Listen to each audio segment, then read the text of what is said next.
I'm the kind of person that will try anything. From studying abroad to athletics to theater, at Hiram, I have those opportunities. I've learned to ask what if a lot more and look at problems in different lights, and to live in the moment. My goal as a student and in life is to have no regrets. Because of Hiram, I feel like I'm ready for the spotlight. At Hiram, I really think for myself. I've learned that there could be 50 right answers, not just one. My professors have been tough, but also so inspiring. They've really helped me find my focus. Life lessons are what I'm going to take with me from my diverse community of coaches, professors, and students. Hiram has expanded my viewpoints and my beliefs. To me, Hiram means family. You get a chance to know everyone personally. Transferring here is one of the best choices I have ever made. I try to humanize technology. I train students through Hiram's Tech and Trek program so that they can use these resources to work smarter. Every day, I see students working to solve complex, real-world challenges. I truly enjoy fostering those conversations.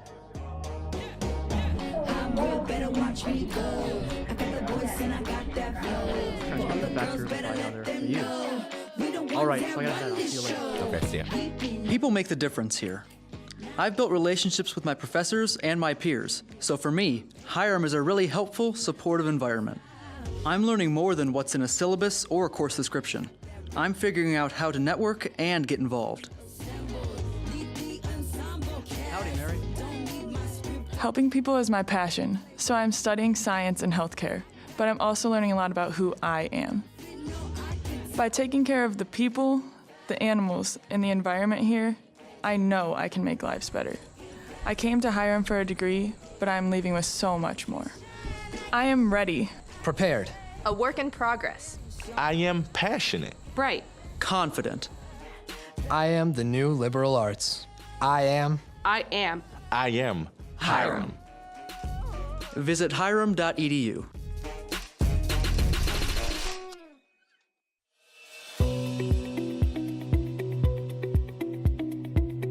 Welcome to Fireside Chats, 60 minutes of stimulating conversation with some of Northeast Ohio's most interesting entrepreneurs. Get the inside story from folks who have taken the leap and who are willing to share what they've learned, the good, the bad, and the inspiring. Fireside Chats, real entrepreneurs, real learning. Fireside Chats are brought to you by the Center for Integrated Entrepreneurship at Hiram College. Be sure to look for our Fireside Chat podcasts where you can listen on your own time and our dime. For more information, visit hiram.edu/entrepreneurship. Now, let's get chatting. Welcome everyone, both here at Hiram College and those watching us through live streaming and the wonders of technology. So today's chat is the sweet taste of success with our very own Ethan Holmes. Ethan was a student here at Hiram, and that really, you started your thinking and working on your applesauce business when you were 15 at Shaker Heights High School, but came here to Hiram with interest in the Entrepreneurship minor program and kept working to develop your product, so we're really happy to have you here to share your story with us tonight. Also, for anyone viewing in, if you have any questions for Ethan through the course of the evening, you can email those to entrepreneurship@hiram.edu. We'll get those questions and then we can relay them to Ethan to answer them. So again, everyone, let's give Ethan a warm welcome back. Thank you. Good evening, everyone. Thank you again for having me here. My name is Ethan Holmes. I'm 25 years old, and I'm the founder and CEO of a company called Holmes Mouthwatering Applesauce. And as you see, if you guys grab the flyer, it's an all-natural applesauce product. We're available in tons of locations around Ohio, Indiana, Illinois, and Michigan, and growing. And when I was a college student here at Hiram College, I actually launched my business. So as you spoke on, and I'll speak on in my presentation, I developed the recipe and the product when I was, in high school. But when I got here, I had so much knowledge and resources that you guys have as well today that I was able to use that to launch and get into my first supermarket. Now, before I begin, I actually like to give you a quick overview of our company and what Holmes Mouthwatering Applesauce is all about. We were actually honored to be able to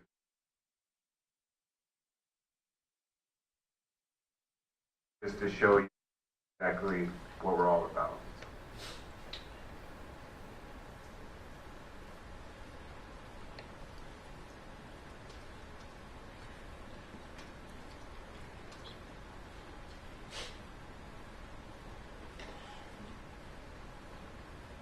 It'll take a second. Okay.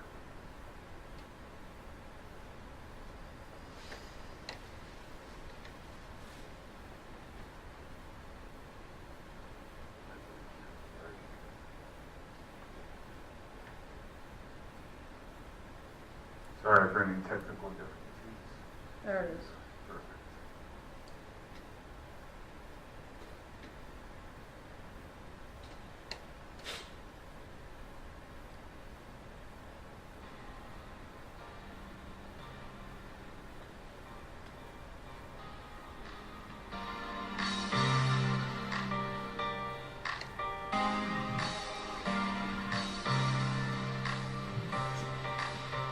Create entrepreneurs through Applesauce.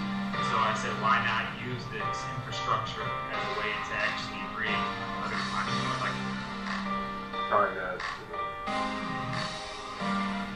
playing two videos in the background.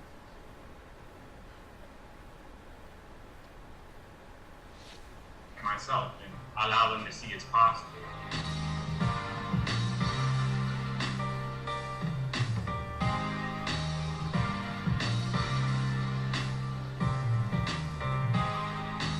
Inspiration for me to actually start my business at the age of 15 was actually a book called Millionaire. And the book basically told the story of a guy named Bar Gray. Bar Gray actually made $1 million at the age of 14 years old. And so I was like, wow, I'm 15 years old, I can do this too. I had an early age, I had this kind of craving or this interest in, being my own boss. I like doing lemonade stands, raking leaves, going door to door in the neighborhood.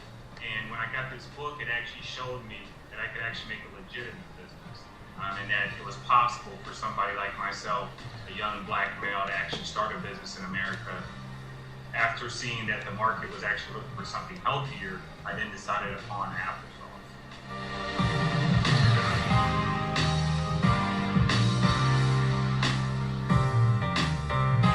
I chose applesauce because I looked at the market and I saw that applesauce kind of was a product that was known as a commodity. And there's so much, opportunity in the market to make it a specialty. It's random, it stands out, and I wanted to do something that was different than the rest.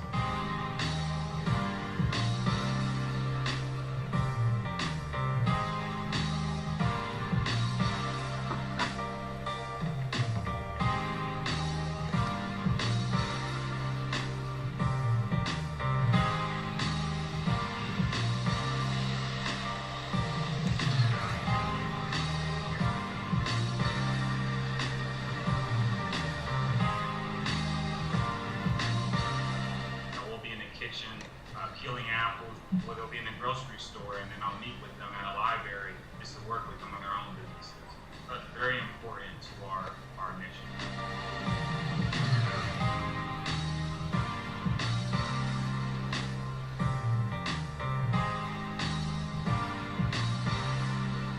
We'll save the rest for the presentation, but I hope you guys enjoy. That's a little overview. Our ultimate goal for Holmes Mouthwatering Applesauce our company. Kind of jump into who we are. A little bit of delay. So who we are, Holmes Made Foods LLC is actually the legal name of our entity, and we are a limited liability company with the state of Ohio, and we are the manufacturers or the makers of Holmes Mouthwatering Applesauce. And as I stated, our product is all natural. All we use is golden delicious apples, pears, and apple cider. We actually entered supermarket shelves in 2014. And so we've been on the market going on 5 years. We're available in over 200 locations, and it's a product loved by adults as well as children. And I actually founded the company at the age of 15 years old, which I'll speak on a little bit about that process, but I saw a need and a void in the market. I didn't want to recreate the wheel. I just saw an opportunity to take a product that existed and make it better, which I'll be speaking a lot about today, innovation.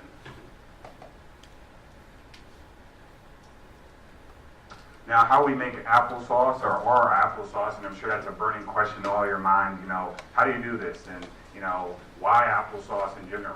And so we actually have a 3 to 4 step process, as you'll see on the screen, of how we produce our product. Step 1, we actually get all of our fruit from local orchards. One of our orchards is actually Bauman Orchards, and they'll bring our fruit in these 600-700 pound wooden bins in a truck every week, and then we'll actually put them in our walk-in cooler, and then we use an automatic apple peeler, which you'll see right there, my employee's working on, and they'll put one apple on at a time, and it actually automatically peels and slices and cores that apple to perfect slices, as you see in the kettle. And that's a 1,000-gallon kettle. We'll cook the product down, mix it with pears, as well as cooking it in cider. We let it boil for about an hour. We blend the product to make sure it's got that chunky but yet smooth consistency. We don't want to be baby food. We want to be the next level, a step up. And then we actually package our products. And we make sure we get them in our cups as well as our jars, which I'll be speaking on today. And I want to show you a quick video. Hopefully there's not too much delay of how we actually produce. All of our products are actually made in Bedford, so around the Cleveland area. Here we go.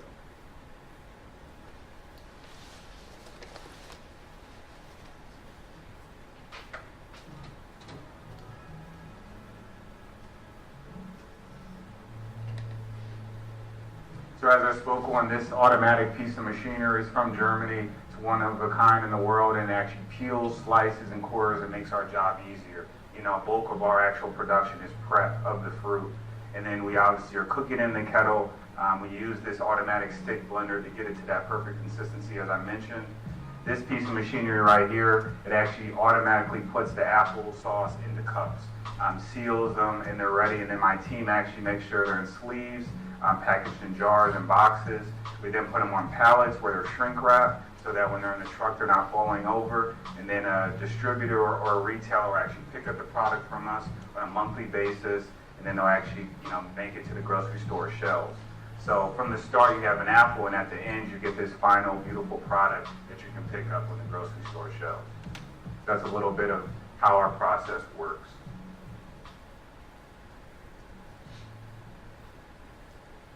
Our applesauce is currently available in over 200 retail locations. We're in all the Heinens. We're available in all the Ohio Whole Foods, Kroger, Lucky's, Target, Marcs supermarkets, and we're growing. And the reason why I want to show you this, because this really means a lot to me. When I started this company, I was 15. When I grew this company and launched it, I was a college student sitting right where you guys are. I did all the entrepreneur classes that I'm sure some of you guys have gone through. And I had a dream to launch my business. Through cold calling, staying persistent, and pretty much just, following up with people, I was able to get all of these stores from the age of 19 years old to 25 now. So all you guys can do the same thing. You don't have to have a lot of money. You don't have to have a ton of degrees. It's just about, having value, being persistent, having a good pitch, which I'll speak on a little bit today. Now these are some of our items, and we have 3 flavors. We have original apple pie cinnamon and strawberry peach, and today you'll actually be able to try our apple pie cinnamon. And then we have the 3 flavors available in a 16-ounce jar. Now there's a huge trend in the market, as you probably all know, organic, non-GMO, vegan-friendly. So our product has all those characteristics. Everything is grown right in our backyards. We use no artificial ingredients, and that makes our product very desirable to today's consumers. Now another package type that we actually have are the 4-packs of 4-ounce cups. And this is actually a new addition to our product line, just last year. And they're a convenient option. We currently sell them to Kroger. We'll be selling them at Marcs as well as Heinens this year, so it's something we're very excited about. But it was such a huge move for us because we had jars for years. And now that we have these portable options, we can sell them to hospitals, schools. I have a meeting at Ohio University on Monday to sell them to their campus. So it's just really about getting the word out and moving into more revenue streams with our product. Now I'd like to ask you all a question, and feel free to raise your hand, and there really is no wrong answer. what is entrepreneurship to you? What would you define entrepreneurship as? I'd love to see as many hands as I can, but okay, start with you, Steve. Building your own company from the ground up. Okay, building your own company from the ground up. It's a great answer. Anybody else have a suggestion? Love to hear from the entrepreneur miners. Yep. Try to innovate a product that's already out. Okay, trying to innovate a product that's already out. So that's a great answer. Anybody else have any other? Okay. Well, just to give you guys a formal definition, entrepreneurship is defined as the willingness to take risks, develop, organize, and manage a business venture in a competitive global marketplace that is constantly evolving. And entrepreneurs are pioneers, they're innovators, they're leaders and inventors. And I know you had spoke on, basically starting a business. Well, this chart actually gives you the difference between someone who actually starts a business person, and an entrepreneur. So a business person, they might go, let's see if we have a clicker, later, probably not, but a business person, they'll go to Giant Eagle and they'll actually get a watermelon, let's say for $1. And they'll say, all right, you know what, I'm gonna resell this to my neighbor or my best friend, I'm gonna sell it to them for $1.50. So they make 50 cents in profit. But an entrepreneur, they'll take that same watermelon that they got for $1 at Giant Eagle and they'll innovate it. They'll create something new, just like you mentioned. They'll turn it into a shake or a sauce and sell it for $5 and make $4 in profit. So the key to all of that is that anyone can set a price on an item, but it takes an entrepreneur to innovate and create something new and better for the marketplace. So that's really what I believe is the core of entrepreneurship. And entrepreneurship is everywhere. So even though you don't want to start your own business, maybe you want to be a lawyer, maybe you want to work in healthcare, it's all about having that mindset, thinking about entrepreneurial things, and positioning yourself in that way. Now for me, I chose entrepreneurship because, I love just raking leaves, making money, lemonade stands, just the early stages of usually, when you move into entrepreneurship, that's the beginning. And so I decided at that point, I love this, I love this independence. I want to create my own business, my own legitimate company. And so I wound up looking around and I saw the baseball team in my school at Shaker. They were selling these, Mally's chocolate bars. They were making a ton of money in a week, hundreds of dollars. And I was like, wow, they're doing this fundraising. Why not make my own chocolate bar and, figure out how to make it? So I went on YouTube, found out how to package them, how to, get candy bar molds. And then I named them Nom Nom bars, kind of like a Cookie Monster, Nom Nom Nom. Okay, a little bit of chuckling. And then I said, all right, I'm going to go to school. This was Shaker. As you know, Shaker is a big school, and they'll clown you pretty quickly. And I went there, and I had this chocolate bar, and I said, $5. Went in the cafeteria. I'm selling them, and I thought in 2 weeks I'd be rich. I thought this was going to be successful. And I call this actually my first failure because I realized pretty quickly people were like, I'm not giving my last $5. I'd rather buy Kit Kats and Reese's. Hey, man, get back to the drawing board. They're not that great. So I was like, all right, well, harsh crowd. Maybe business isn't for me. Maybe I'll focus on sports, do something else. But I decided, why not just, take what I've learned from this failure and create something new. So I looked at the market, did some research, and I remember opening my refrigerator one day, seeing a jar of Marcs applesauce, and I thought real quick, this is a product that I've had for years. It's always the same, no matter what the company is, smooth consistency, apple, sugar, water. How can I take this product and make it, specifically for kids like me? Exactly all the things that we want in a product. And so that's kind of how the birth of Holmes Applesauce came to be, and choosing applesauce. Now, I didn't even know how to make applesauce, and so that was really the biggest issue. So I turned to YouTube, just like we all would do in today's age, saw them peeling, cutting their fruit, boiling it. Said, all right, it's pretty simple, it's easy, I can do this.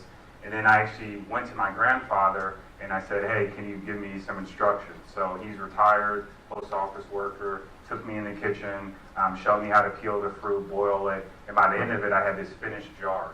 And I remember trying it, and I was like, it's pretty good, but I wouldn't spend all my money on this. This isn't like commercial ready. How can I make this better? So then I spent a year in the kitchen. Anytime I could get my hands on apples, fruit, anytime, $20 here, just to go and, create this recipe. We call this research and development.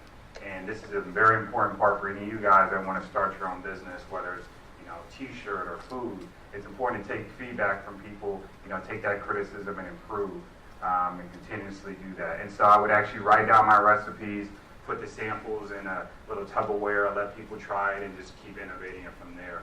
Eventually, we came up with our recipe that we have today: golden delicious apples, pears, and apple cider. So we still use that same recipe to this day. Now, I had this, finally I had this finished jar of applesauce. I had this product, I had the recipe, but I didn't have a brand, an identity for my company or my organization, which can be your logo, it can be your slogan. It really, it's how people feel when they see your brand and they see your product. Now, I knew I wanted to name it, my last name, Holmes, and then I knew mouth-watering was exactly how I wanted people to feel when they saw the product and when they tried it. And so I needed a visual representation, as I mentioned, a logo or a graphic design in order to, really make it mouth-watering. And so I went on Google, searched graphic designers around the country, reached out to about 5 or 6 companies. After weeks of hearing no replies, I got really discouraged. I was like, okay, well, I'm 16, I don't even have any money. I just asked them for a quote and I didn't even get anything back. They're not taking me serious. And I remember coming home from school one day, the phone rang, and a guy named Ron Hansen actually picked up, and he says, hey, I'm from Washington, I got your email, love the fact that you're young, and it really proves that you're investing into yourself. I see that. So what I'll do is I'm going to make all your branding and your logo for free. Are you cool with that? And I said, yeah, that'd be amazing. And so this sketch that you see right here was actually done. I was 16 years old, never met this guy, Ron, and he created the sketch for me. And we actually named the birds. We have a toucan in the top, on the bottom, and the toucan, his name is Mac. The cardinal, her name is Tasha. And we actually named them through a social media contest. Mac and Tasha together is like Macintosh apples. All right, a little bit laughs. But Ron, like I said, he was a big part of my story because he created the branding. Since then, we've grown on them. We've given them hats. We have a new bird that we've added to the family named Petrie with our new flavor, strawberry peach. And I was actually able to go to him years later when I was about 19, 20 years old and spend about $5,000 with him. So that was really just a crazy story of how he helped me out and speak to him for years. And I came back and said, hey, I made a little money. Let me work with you further. And the last thing I'll say on this slide, it's important while you're young, and I know a lot of you guys are thinking, okay, I'll probably start a business later, this guy got lucky or whatever. It's important when you show people that you're invested in what you want to do and you're invested in your dream, and they'll want to invest into you. And that's with your teachers, your professors, or anything in life, so that's a great place. Now, achieving growth. Eventually, I got out of Shaker Heights High School in 2012. And I knew that I wanted to pursue my business. However, I also knew that I lacked the knowledge and experience to really be a business person, to be successful. So I wound up actually doing some research with my mom, found a couple schools, and one of them really stood out to me, a small liberal arts school in Ohio called Hiram College. And so I was like, all right, well, let me get a tour of this school, did an interview, and I loved it, specifically the Center for Integrated Entrepreneurship. I really loved what they were doing. I loved the fact it was a hub for people just like me to work on my business, just like you guys. And from there, for really just the first 2 years, I was just a student. I worked for ABI and catering, making sandwiches in the dining hall. I played lacrosse. I did a bunch of little things cross country, and that was just my life. I had a girlfriend, but I had in the back of my mind the applesauce. That was what I always wanted to do while I was doing my classes, while I was doing internships. And so eventually I said, hey, let me get up off my behind and actually make this thing into a reality. And thanks to the support of people like Director Mopleton, I was actually able to get this going through student business competitions. And there's organizations like Jumpstart, a really popular organization in Northeast Ohio. They host a student competition. Professor Kukurza, Director Mopleton, they pushed me to be part of those competitions, and they allowed me to be in that platform, gave me confidence, allowed me to also win some money that allowed me to actually find a kitchen in downtown Cleveland. And this kitchen is called the Cleveland Culinary Launch Kitchen. It's still around to this day for any of you guys that are interested in culinary arts. And you can rent it for about $10 an hour and make any product you want. And they actually taught me about insurance, the FDA, the Ohio Department of Agriculture, registering your product and making it safe, things I knew nothing about. And so at that point, I had a final product. I had the applesauce recipe, I had the branding, and I had the facility and the legalities to back it up. And so my first store that I actually ever sold my product in was actually right here on Hiram. Thanks again to Director Mopleton. They had a student-ran store, as well as the Guerra's, a small store in Cleveland Heights. And so I did that for several months. I'm a student here working in the dining hall. On the weekends, I'm going to Cleveland, making a couple hundred jars, bringing them back here, selling them to friends, a few stores, and this went on for 6 months or so. Eventually, I was like, all right, I want the big shark. I want the big fish. I want the money. I want Heinens. Everybody knows Heinens in the Northeast Ohio area. How can I get them? So I went on Google, my best friend, everybody's best friend in this day and age, found their phone number, found the guy who actually handled applesauce. His name was Marc Roberts, and I called him. And sometimes that's the most simple thing you can do as a business person in sales, is just call him. And I wanted to get in his voicemail, so he didn't pick up, and I was a little discouraged. So I said, all right, I'm going to keep calling him. So before class, I'd call him. When I got out of class, I'd call him. Set a timer, call him. And this went on for several weeks. Eventually, I got him at a random hour. He's like, hey, I'm busy. I'm not really looking at applesauce. Drop off some samples in Warrensboro Heights. When I get a chance, I'll check it out maybe. Good luck. And I said, all right, well, maybe this will work out. I'm going to try my best. Dropped off the samples, went back to school. Same thing went on, making sandwiches in the dining hall, going to Cleveland on the weekend, making a few hundred jars, a few small stores. And I remember one day I was actually walking down our hill, the famous hill, from Wickham, which was my dorm, and my phone rang in my pocket. I'll never forget this moment. I was like, oh, who's this? And I saw the number. It was 216-475-2300. And I was like, oh, I know this number. This is Heinens. I memorized it. I call him so often. Picked it up and it's like, hey, this is Marc. Got around to trying your applesauce. It had dust on it, just because it was under my desk for so long. But I, got around to trying it and I loved it. It was delicious. My kids loved it. I want to put you in 27 stores, including 5 in Chicago. Can you give me 2,500 jars in the next 2 weeks? And I was like, yeah, sure, no problem. Hung up the phone, and I was like, I don't even know how I'm going to do this. Like, I have no money. I'm a college student. I have a kitchen that I barely use except one day a week. How am I going to make this much product? And so I wanted getting my friends and family in there, college students, all my buddies, gave them beer money, and we made the applesauce in 2 weeks. So you can start with what you have, just calling people, showing them that you have the value, and if they believe in you, it can all work out. And so I also want to speak to you guys and give you my 5-step process into how to make a sale. And this is very important. You can feel free to write it down. I'll also share it with Director Mokelton so you can look at it later. But number 1, which I spoke on, was preparing the final product, pricing, and presentation. So I told you from 15, 16, I got the branding, recipe. As I got older, went to college, I got the final, commercial kitchen down. Then I had to get the pricing, and so figuring out, what ingredients am I using? How much labor does it take? And then how much does it cost to make 1 unit, to make a batch, and so forth? And then creating that wholesale cost. So I had to add a margin on there. A margin is how much you're taking from that deal. And so 30% I added on my product, and then I put a wholesale cost of $3. Then I'd sell that wholesale cost or wholesale price of $3 to retailers like Heinens or Marcs. They would add on $1 or $2. So when the customer gets it, the retail price is about $4 or $5. Does that make sense? So that's a little bit of how the process works with wholesale and retail. Number 2, research the store or market or your customer. You might be selling at a farmer's market. So if you're selling to moms, what are moms looking for? Do they like a certain color? Do they like a certain service when you're selling to them? So think about those things. And if we're talking about grocery stores, I always do a lot of research on the back end. What does their social media look like? What are they looking for in products? So those are important things that you can use for your sale. Number 3, contact, pitch, and present your products to that customer.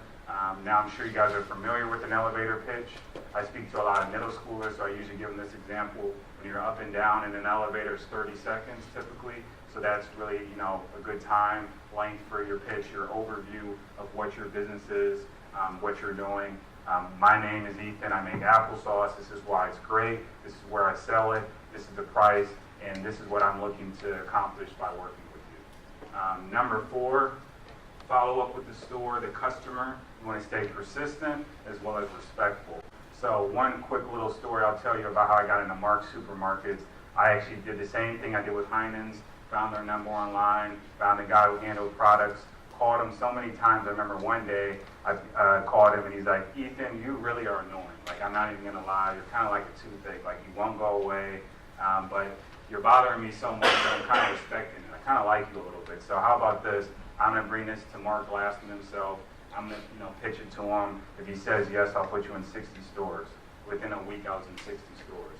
It wasn't because I had any money. It wasn't because I knew the guy. He actually kind of hated me. But the point was, he respected the fact that I cared about this. I'm going to follow up with you. I'm going to bug you until you pick it up, or you're going to say no.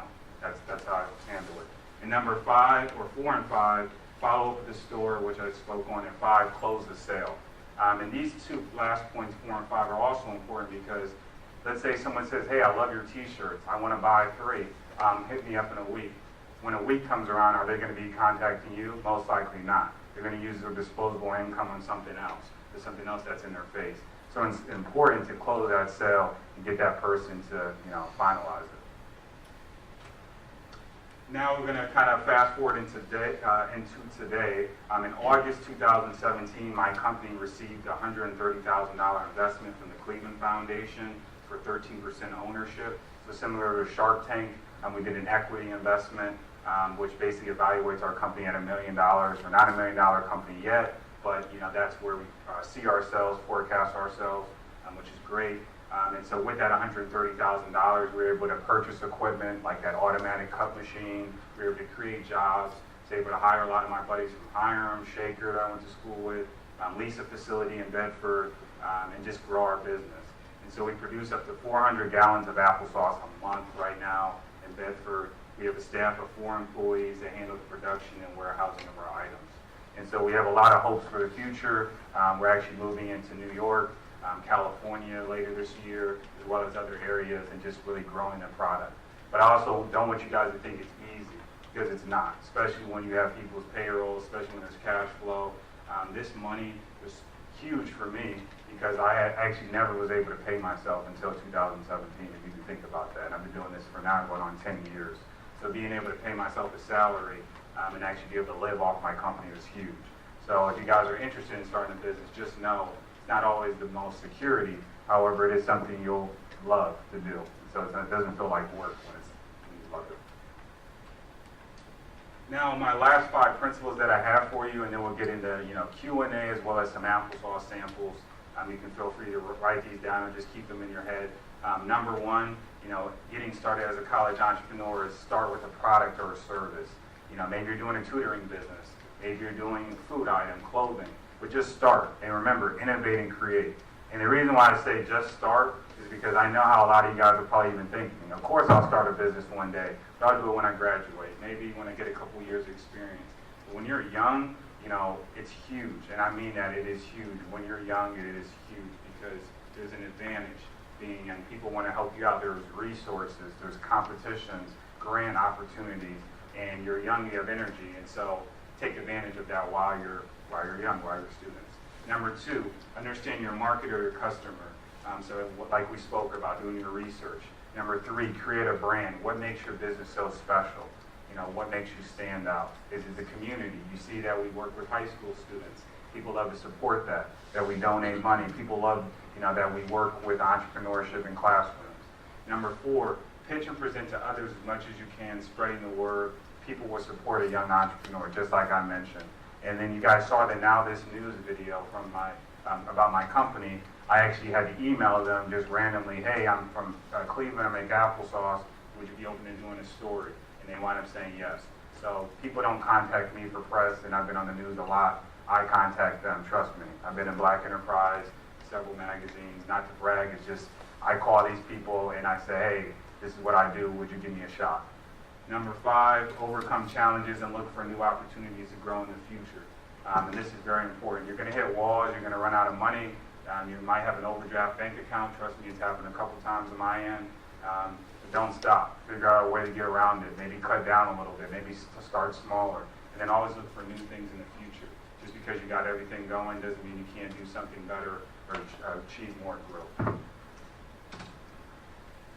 Now, there was photos on here. For some reason they got cut out. I'm not sure what happened, but I wanted to actually give a special thank you to Hiram College and the Center for Integrated Entrepreneurship just for giving me a platform, the resources and the knowledge to further my dream and launch my business. Because just like I mentioned, I sat right where you guys are, had this dream, kept it in the back of my mind, and now I'm where I am today. just like a lot of you guys will be. So I'd like to give a gift to you, Director Mopleton, as well as Professor Kukurza and everyone. They're one of our limited edition hats. You guys can actually get them limited edition, $20, but they're nice. So these are for you and some applesauce as well. Thank you. Yeah, Thank you. thank you. And now, thank you all for your time, allowing me to present to you. We're actually going to pass out some of our apple pie cinnamon. I hope you enjoy it. If you have any questions, for me or regarding my story, or as well as starting your own business, I'd love to answer them. Thank you.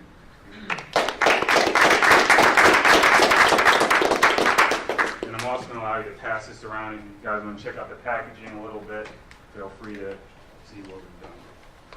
So questions for Ethan? Any questions? I noticed on your website that you were going to try to expand internationally with your product. Right. If you if you do that, will you have to maybe change some of the flavors since maybe other countries might not like the certain flavors that work here in the U.S. So we have looked at international markets, and one of the first international markets was Canada, obviously, just because it's very closely to the U.S. market. One of the biggest things that we had to face was a label change. So we actually had to have our label in French Canadian, and so that's one of the things that you don't think about. But if you were going to Spain or any of these countries, you actually have to buy a sticker, might be 20 cents, and put it on all your packaging just because you're in that country. And you mentioned a great point. Every culture is different. So I've even heard things of, maybe changing the flavor to fit a certain culture, a certain area. So it's something we're looking at. But right now, we're more focused on the U.S. market. But later, we'd love to do that. You said you projected to make $200,000 in 2018. Did that go over well? Or? We actually made a little less than $200,000, and that's just business. We made about $150,000 roughly, and so it was great because we made $50,000 in 2017. So can you say that's like 200% more or something like that? Exactly. So it's so good. Awesome, yeah. Good growth. However, we're still not profitable, and so we plan to be profitable this year. And that's just part of the business, especially with food. You have low margins, so that cup you guys are passing around, it actually cost me about $1.50 to make, and I sell it for about $3. So we're making about $1.50 per item. And in some stores, they want it for $2.50. Whole Foods, they'll sell that as high as $6 unless I sell it to them for $2.50. So at that point, I'm making less than $1.50. So it's just, that's the fluctuation of the margin. So it's a volume game, meaning you want like 5,000 stores. You got 5,000 stores, you might be making $1.50 off each item, but it adds up. Does that make sense? So we have a question from someone viewing us from afar and wanted to know, was it hard to obtain any needed financing for your business? Yeah, it's a great question. It was hard to obtain financing, specifically in the beginning. So what I did was I utilized, like I said, student competitions. I did a lot of competitions in my business, just doing the elevator pitch. Was able to utilize that fund and put it into my business. I also took advantage of crowdfunding, which is huge in today's age. Thanks to, again, Director Mopleton and the campus, I was actually able to put it out to the Hiram community, get support from people, and utilize that money and put it back into my business as well. And then lastly, I also did debt financing, so loans. I got a $10,000 loan when I was about 20 years old, paying it back. Now we're actually getting a $50,000 loan this year. So there's a lot of debt, there's a lot of risk, but we're using that money to create more jobs and to get another peeler, like you saw in the video. So it's just part of the business. You take that risk on, and hopefully you see growth. Are you have you looked into any other ingredients that might make your product cheaper to sell, or is it more about just staying true to the kind of all natural? It's more about to cut down the cost. I'd probably say we really need to increase our volumes, and then we can cut down our packaging, as well as get to that point where our apple prices will hit that point where they'll go lower, as well as pretty much increasing our margin as time goes on. So that's a great question. How much does the weather affect your production or the price of apples at all? Seasonality definitely affects the pricing. However, we're able to kind of go to different orchards around Ohio. They'll actually keep a certain amount in the cooler for us throughout the year. And so we actually also have contract pricing, but it does slightly increase. I know the weather's been pretty bad or pretty tough. Right. All the rain and just I don't know if like bugs and this and that can affect it. I just didn't know if it was. So yeah, they're actually, you typically grow from like, they'll basically just grow a ton throughout the year, and then they'll put them in a cooler, in a simple way of explaining it. And then we pretty much have a certain amount that we use out of that supply. What's the like that number for like the buying apples in volume? Like I don't know how if you're buying 100,000 apples, you need 200,000. That's a great question. A lot of times suppliers don't want to tell you that information. They'll just kind of be like, in my orchard says that, hey, once you get there, I'll let you know, and then I'll pass that saving on to you. So a lot of it is negotiation. A lot of it is figuring out how can we cut down costs here. But the highest cost we probably have, I'd say, is the packaging. So once you buy X amount of jars, or you buy a pallet's worth or truckload typically, then you'll get that cost saving. And so we actually get all of our packaging from package manufacturers, package distributors, which means that they're getting it from the manufacturer and adding a margin or their margin on that. Does that make sense? So if we were to get it from the manufacturer, it'd be a lot less. But the manufacturer has minimum order quantities, meaning you have to get a full truck in order for them to do that. And that's a lot of money up front. We typically buy as we need, so that's typically how we do it. So do you have contracts with these orchards, or not really? Yeah, we have contracts with the orchard, but we only take what we need. However, they set a certain amount of supply to the side for us for the year. If that makes sense. Yeah. They know that we've worked with them in the past. This is how much he uses. From a cash flow standpoint, I can't, buy all this apples up front for the beginning of the year and hope to use them. It's kind of as needed per order on a weekly basis. Yeah. In your entrepreneurship program that you have developed, have you ever asked anyone from that you met, that could maybe work for you, that could, help your business grow by, hiring someone from that? From some of the high school students, or? Yeah, Yeah. So we actually do hire the high school students, and if any of you guys are looking for, just some weekend employment, we're looking for people in this area. It's actually Portage, and we actually pay them about $10 to $11 an hour, and they'll go into these stores and sample our applesauce for us. So once they've done the program, if they stand out to us, if they've shown that they're mature, I'll actually give them that invitation. So any of you guys are interested, go on my website, get my information to Kay. Any of you guys want an internship, some credit, anything, I'm here for you. So I can point you to directions of stores or anything like that. How do you guys like it? Good. I think pretty good. So that's our apple pie cinnamon. Like I said, you get chunks of pears and then apples. We cook it in apple cider from Patterson Food Farm. It's fresh. Ethan, you mentioned, I know that you sell in the stores, you sell through 200 and some stores, but you also sell online. Right. So what percentage of your sales is online, and where's the furthest anyone has ever ordered from you? So a percentage of our sales is actually very small online e-commerce, just because it's more of a grocery item. We do ship quite a bit, a few times a month, but it's probably less than 10% of our business. And the furthest we've shipped is probably Canada, actually, in the U.S. So we shipped there a couple times. Actually, Antarctica, actually. That was really random. They bought a lot of applesauce. So yeah, just a couple times, actually, different times. Yeah, I've never, not Antarctica. Alaska. Alaska. Yeah, so. I'll get that for you. But yeah, so Alaska. I'm not thinking Antarctica, I'm thinking the penguins. I'm thinking of that as well, so I apologize. So, yep, 10% of our business is usually e-commerce. A lot of it is selling to distributors. Just to give you guys a quick breakdown of what a distributor does. Distributor actually, they're the ones that the stores order from. So they'll typically, a retailer will have like a online login, and they can actually say, okay, well, I want Cheerios, and I want this on my shipment. And then they have the minimum orders that they'll deliver, and those distributors will actually go to that store weekly, delivering those items. And so we'll actually sell to the distributor saying, hey, we put us on the list. Now, in order to get on the list, you need to have a store that they service. Does that make sense? So we're usually going to distributors saying, hey, we have the best applesauce, give it a try. We'll send them samples. Then we'll look at all their retailers, all the companies they service, and they might service 5,000 stores in the Midwest. And then we'll reach out to those 5,000 stores and say, hey, we have the best applesauce, we're working with this distributor. And then we'll connect the dots.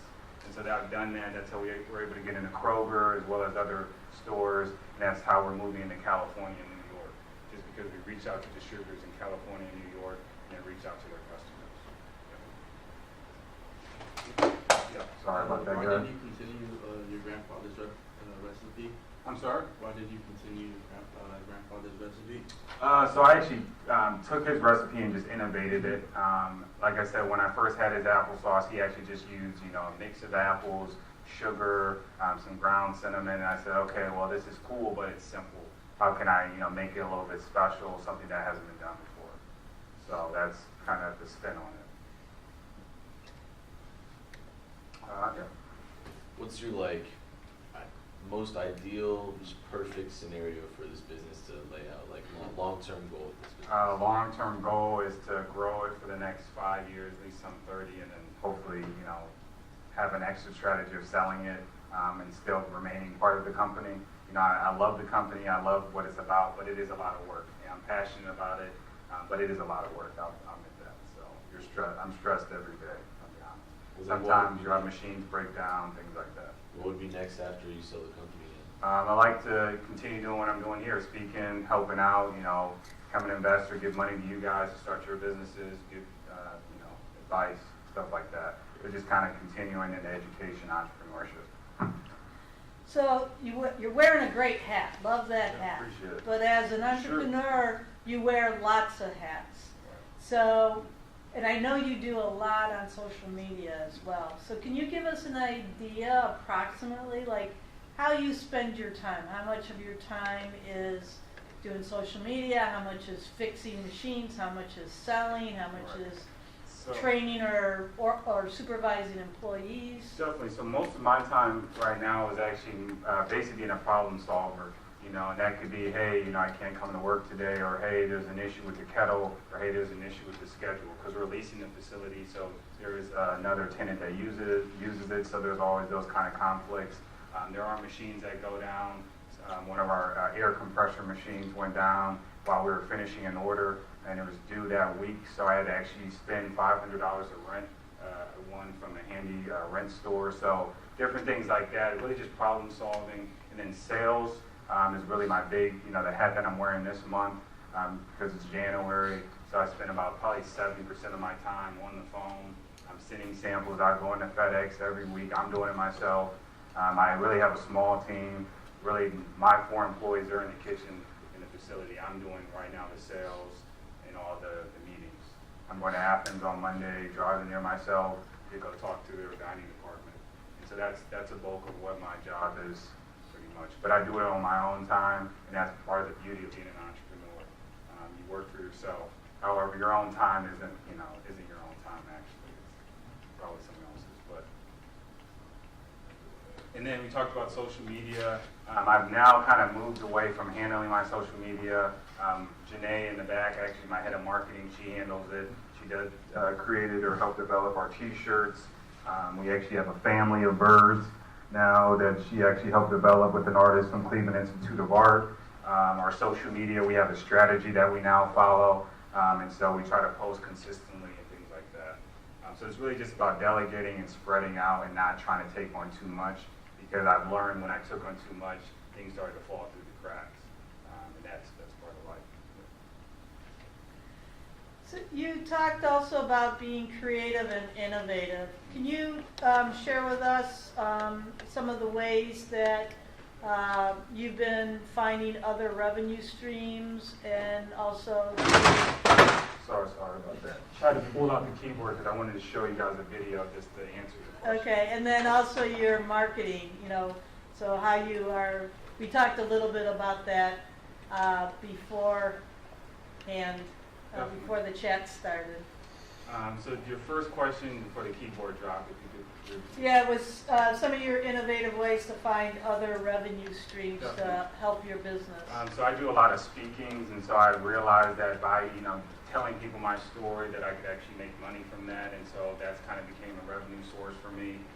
Really just giving my time, basically I've kind of positioned myself as an expert in entrepreneurship.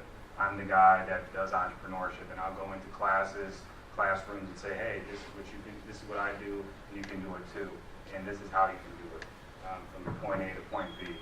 And so that's been something that is a fallback thing for me. I've done consulting for businesses as well. So, and then you also spoke on marketing, being innovative and creative. So I wanted to show you guys a little brief compilation video about our brand, and we actually have a jingle, and I hope you guys enjoy it. But in 2016, we actually brought out Matthew Dellavedova from the Cleveland Cavaliers to Shaker Heights. He played basketball for fans, signed autographs.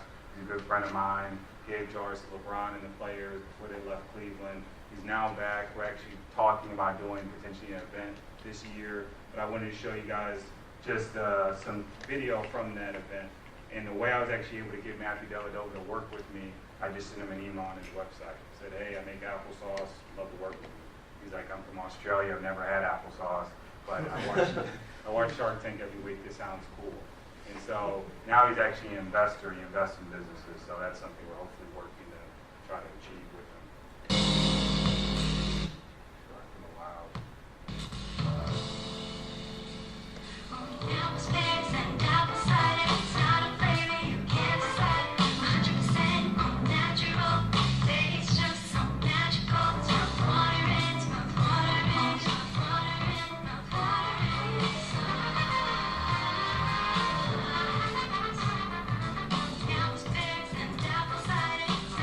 We made this video about 2 years ago. It's a little outdated, but just wanted to show you guys how we're innovating and just thinking of creative ways to market our product.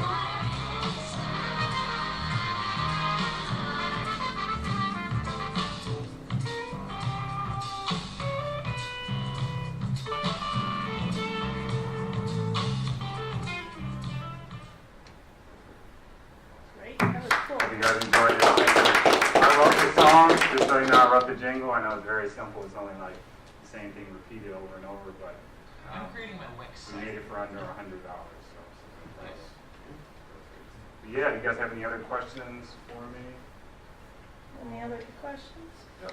So when you were in school, how hard was it to deal with your business, academics, and also sports? It was very difficult, specifically being a student.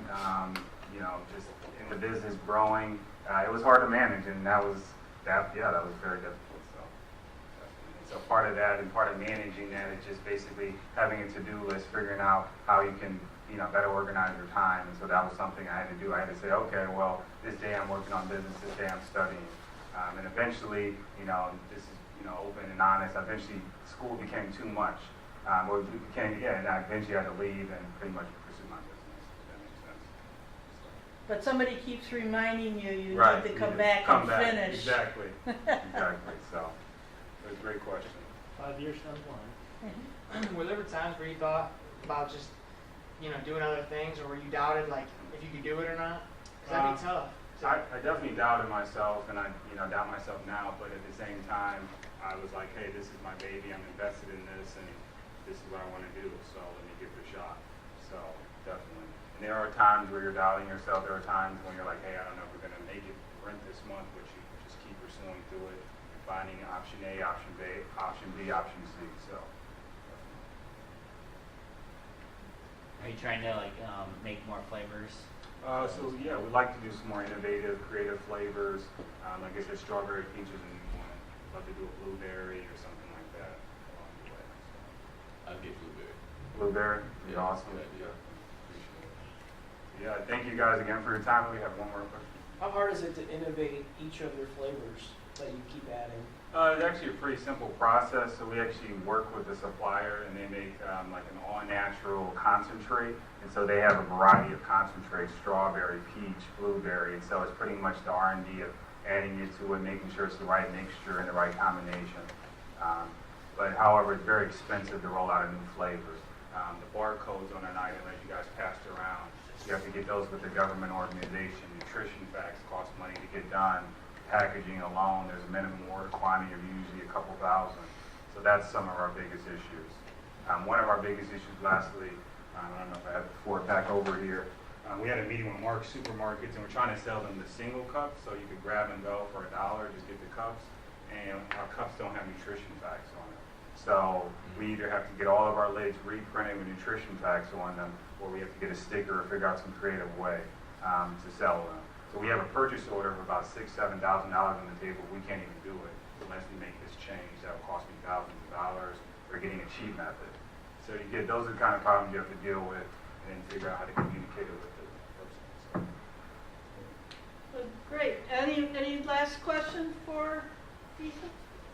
Well, thank you very much. Thank you. I appreciate it. I hope you guys enjoy the So I want to say, actually, thank you for the hat, and I am going to an entrepreneurship conference leaving tomorrow morning in Florida. I'll be wearing my hat, amazing. and I'll be. I've pitched his story and his applesauce in the past. So. Thank you, Kay. I appreciate everything you've done for me. It's been great. Thank you again. Great to see how you've really grown and pursued your passion. So for those out there, please join us next week when we'll have with us Ryan Florio from Inca Tea. I think you know Ryan. Friend of mine. And it's Welcome to the Good Life. So that'll be next week, Wednesday, January 30th. You guys don't want to miss Ryan. He's a really smart guy. Yeah, really smart. and he's got a great story too. He makes a lot of money. So he owns a lot of buildings. Great. So thank you very much. Thank you. And again, Antarctica is not Alaska.